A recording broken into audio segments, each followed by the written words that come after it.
Praise the lord. దేవునికి మహిమ కలుగునుగాక.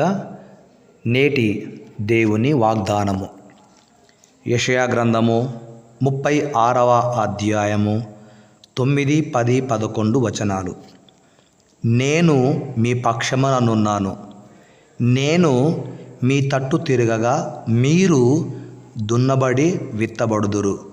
మీ మీద మానవ జాతిని అనగా ఇశ్రాయేలీయులందరినీ విస్తరింపజేసేదను. నా పట్టణమునకు నివాసులు ఒత్తురు, పాడైపోయిన పట్టణములు మరలా కట్టబడును. మీ మీద మనుషులను పశువులను విస్తరింపజేసేదను. అవి విస్తరించి అభివృద్ధి నొందును. పూర్వమున్నట్టు మిమ్మును నివాస స్థలముగా చేసి మునుపటి కంటే అధికమైన మేలు మీకు కలుగజేసేదను. అప్పుడు నేను యెహోవానై ఉన్నానని మీరు తెలుసుకొందురు. ఆమెన్. క్రీస్తునందు ప్రియమైన దైవజనాంగమా, దేవుడు ఈ దినము మనకు బయలుపరిచిన వాగ్దానము, నేను మీ పక్షమున ఉన్నాను, మీరు వర్ధిల్లుదురు. దేవునికి మహిమ కలుగునుగాక. దేవాది దేవుడు యెహెజ్కేలు ప్రవక్త గారి ద్వారా ఈ ప్రవచన వాక్కును ఇశ్రాయేలీయులు నివసింపబోయే ప్రాంతాలకు ప్రవచించమని ప్రభు జ్ఞాపకం చేశాడు. ఈ యెహెజ్కేలు గ్రంథము 36వ అధ్యాయం అంతా కూడా ఇశ్రాయేలు పర్వతములు మరియు ప్రజల పునరుద్ధరణ గురించి వ్రాయబడి ఉంది. ఇప్పుడు మనము 36వ అధ్యాయంలో 8వ వచనము నుండి 15 వచనాల వరకు మనము గ్రహించగలిగితే, పాడైన ఇశ్రాయేలు పర్వతముల పునరుద్ధరణను గురించి దేవుడు వాగ్దానం చేశాడు. నిర్జనమైన పర్వతములు ప్రజలతో నింపబడుతాయని, పాడు చేయబడిన స్థలములు ఫలించి పుష్పిస్తాయని, పాడైన పట్టణము తిరిగి కట్టబడుతుందని దేవుడు వాగ్దానం చేశాడు. ఇశ్రాయేలీయులు బబులోను చెర నుండి తిరిగి వస్తారని, తమ దేశమును పునరుద్ధరించుకుంటారని, ఇక వారి దేశము అవమానము నొందవలసిన పని లేదని దేవుడు వాగ్దానం చేశాడు.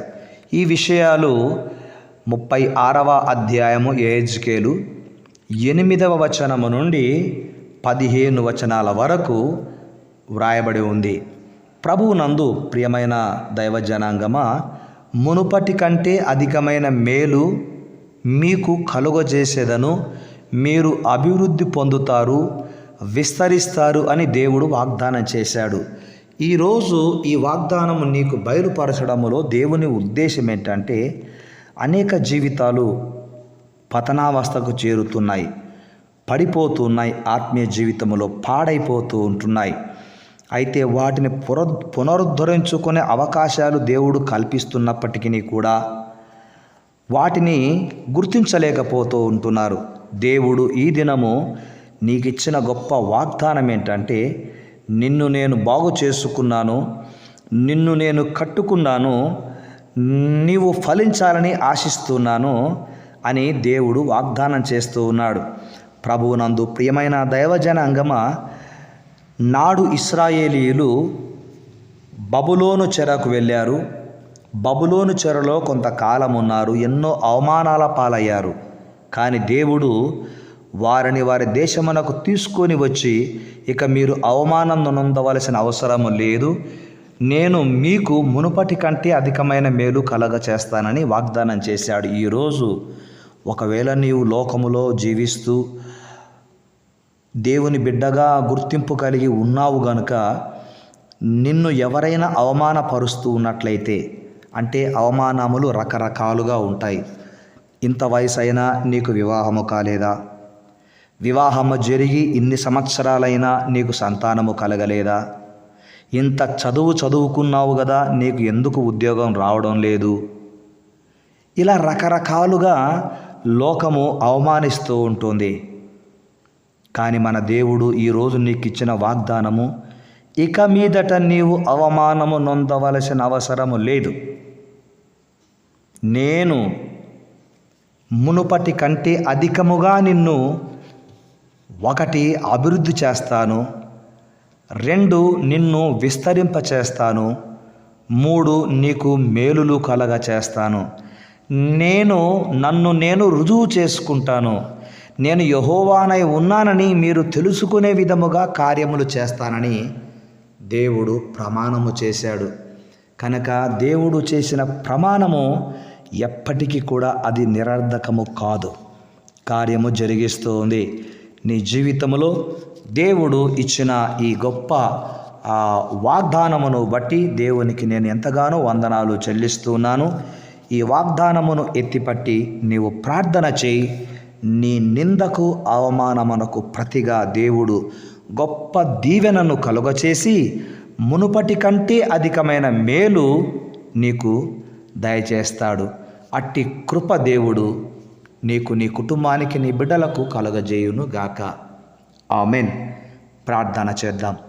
పరిశుద్ధుడైన మా తండ్రి, అధికమైన మేలు నీకు కలుగ చేస్తానని, నీకు కలుగుతుందని మీరు వాగ్దానం చేశారు. ఎంత మంచి దేవుడవు.